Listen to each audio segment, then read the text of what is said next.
yetkililerin terörist olmakla suçladığı bir kişiyi tedavi ettiği gerekçesiyle hapsedilen Uygur bir doktor cezaevinden çıkmasının ardından kısa süre sonra hayatını kaybetti.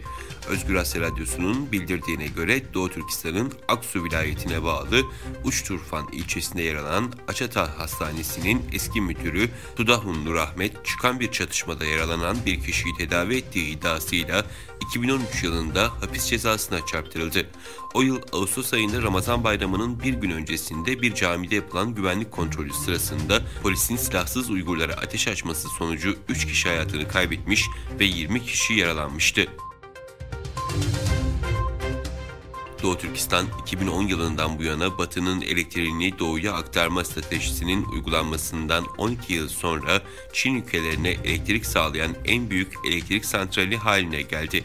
4 Kasım'da Çin basınında çıkan haberlere göre bu yıl 31 Ekim'e kadar 11 ayda Doğu Türkistan'dan Çin eyaletlerine aktarılan toplam elektrik miktarı 103 milyar 662 milyon kilovata ulaştı.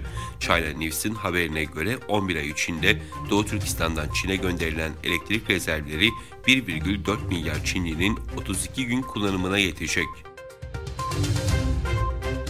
Çin Havacılık Ekipmanları Tedarik Şirketi'nden yapılan açıklamada 132 adet A320 ve 8 adet A350 tipi yolcu uçağı almak üzere Airbus'la anlaşmaya varıldığı duyuruldu.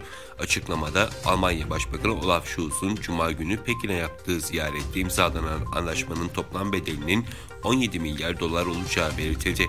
Washington Post'ta konuşan Avrupa ve ABD'li uzmanlar, Avrupa'nın genelinde Çin'le ilişkilerin yeniden düşünülmesi gerektiğine dair geniş bir fikir birliği olduğuna işaret ederek Scholz'un çizgiyi aştığını vurguladı. ABD Savunma Bakanlığı Müsteşarı Colin Kahl, Çin'in önümüzdeki birkaç yıl içinde Tayvan'ı işgal etme potansiyelinin olmadığını söyledi.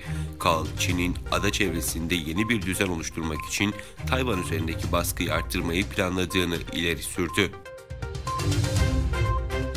Çin Merkez Bankası Başkan Yardımcısı hakkında yolsuzluk şüphesiyle soruşturma başlatıldığı bildirildi. Çin'in dijital finans alanındaki atılımlarına öncülük eden isimlerden Başkan Yardımcısı, Çin Komünist Partisi'nin geçen ay yapılan 20. Ulusal Kongresi'nin ardından hakkında soruşturma açılan ilk üst düzey yetkili oldu.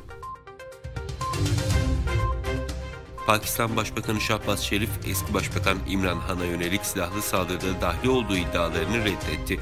Han'ın yanlış ve ucuz komplolarla ülkeye zarar verdiğini ifade eden Sharif, İmran Han'ın devlet kurumlarına karşı da negatif anlatı inşa ettiğini dile getirdi.